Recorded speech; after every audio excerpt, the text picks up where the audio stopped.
Today's flipped video is about the Holocaust and its causes and how it came into place.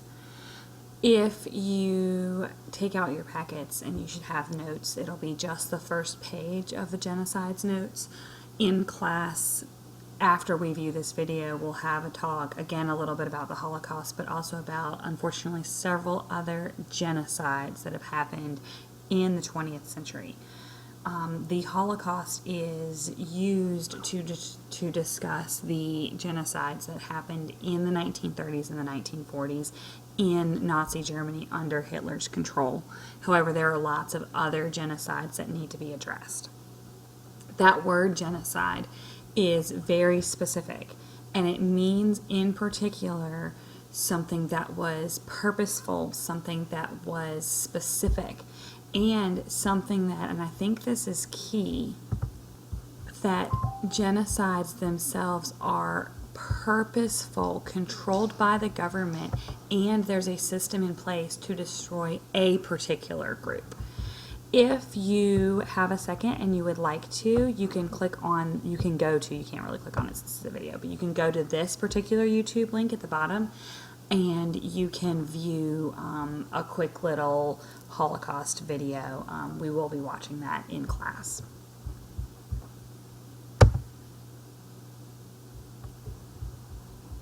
Oh, the text isn't lined up. Hold on just a second. Not really sure what happened there. So the Holocaust, as I said, is the most famous genocide that ever happened in history. It led to the killing of not just, you hear the number 6 million all the time, and it's, yes, there were 6 million Jewish people who were killed during the Holocaust. However, the total number is something much closer to 12 or maybe even 13 million people. And it includes Jews, but it also includes the Polish and Gypsies and people who were homosexual, political dissidents, which is just a fancy sort of social studies way of saying people who went against the government. People who, for instance, spoke out against the Holocaust and spoke out against the anti-Semitic laws of Nazi Germany. The mentally disabled. You know, Hitler doesn't take into account only those impurities that would have happened based on a racial group, but he says that mentally disabled people are also a blight on society that needed to be eradicated. I think everybody can see in this first picture, those were the train cars that people were taken all across Germany, all across Europe, and into concentration camps. However, most of these photos are taken by those soldiers liberating the camps, so like the Russians and the British and the Americans that are coming through and finding these concentration camps. So unfortunately, all of these bodies that are down here at the bottom of this picture, those are people who would have been shipped to the concentration camp very late, and then when the Germans were fleeing the concentration camps, they just didn't even open the trains, and those people would have died, suffocated, and starved to death inside the trains within days of camp being liberated. This other picture on the right is a picture of obviously a crematorium where they would take the bodies after having been gassed and put them in these furnaces and burn them. Just a couple more pictures. Again, these are pictures of actual concentration camps, but as they're being liberated. So you don't usually think of people like smiling and waving at a camera like this guy at the top, but it's because the people who are taking these pictures are the people that are here to save you. But I want to point out, these are their beds, and they were stacked, wooden slatted across a wall, and then just stacked every couple of feet all the way across, and that was what you lived on, that was what you slept in.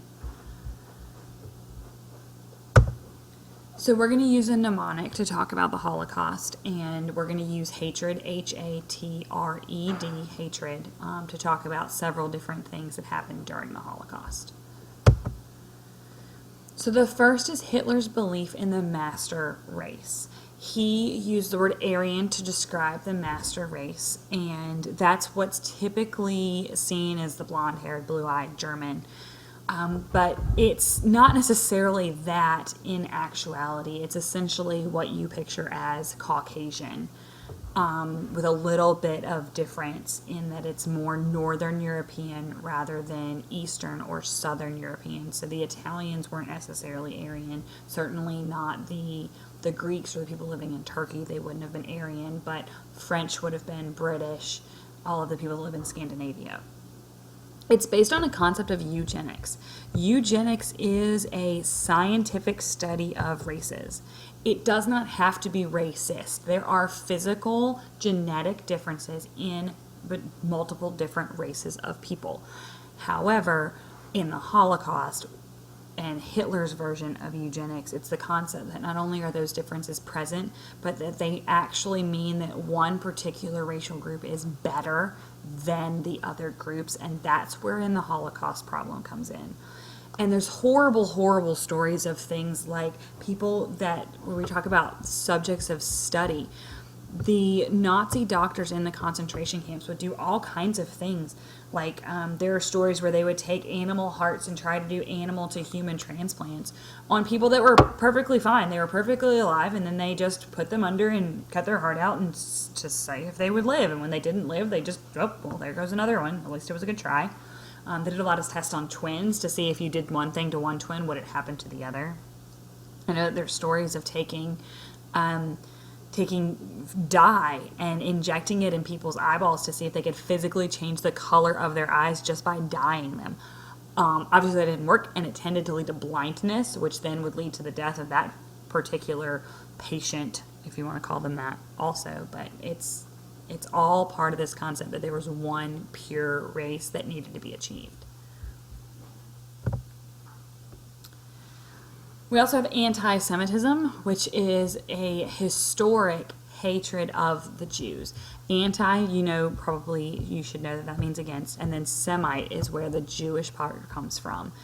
This is prevalent everywhere. I mean, people have been hating the Jews since the time of Abraham and Moses. This is an ancient, historic hatred.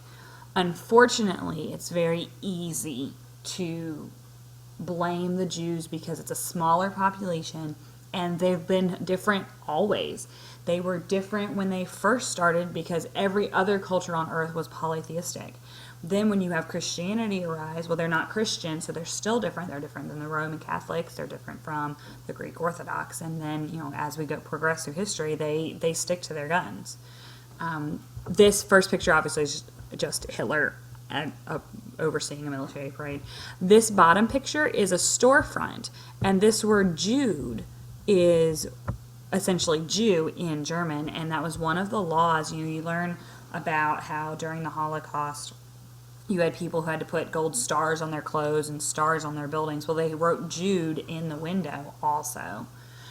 And then this other one, I'm going to make it a little bit bigger, is a political cartoon I'd like to talk about for just a second. Let me see if I can bring it to the front. And it is a really good depiction of promoting hatred of the Jewish population, because what you see is this very well-dressed, very wealthy, but sort of sinister-looking Jew, and he's Jewish because he has this really overly large nose. And I know that sounds racist, but that's one of the things that political cartoons do, is they promote some of the differences in the race. So they have this really big, really scary-looking Jewish man, and he's luring away this rather innocent-looking German woman. So that's one of the ways you could promote anti-Semitism.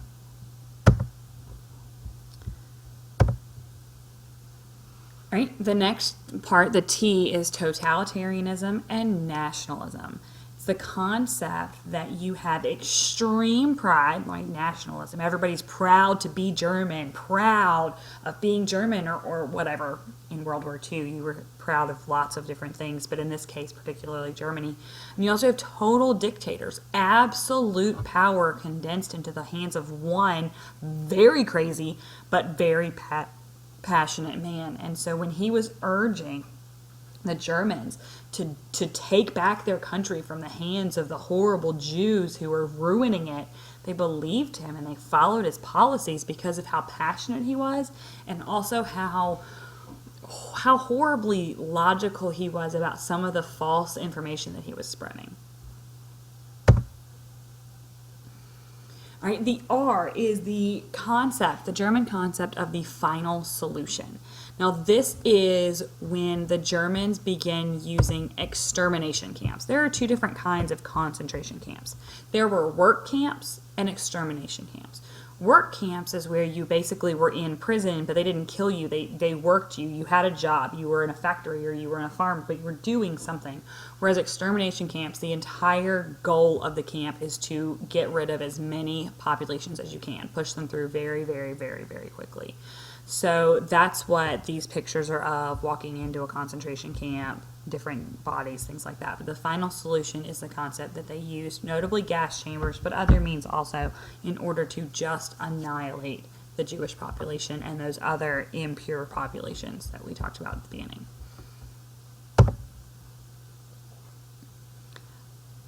Some of these pictures are obviously hard to look at, but this is a mass grave where they would have dug and dug and dug these mass graves, and then in theory, obviously the Germans would have ultimately covered them up. But again, as the Germans are fleeing ahead of the arrival of the Soviet soldiers and of the British and of the Russians, or of the Americans and the French, they didn't have time to cover these up. So those are just obviously bodies.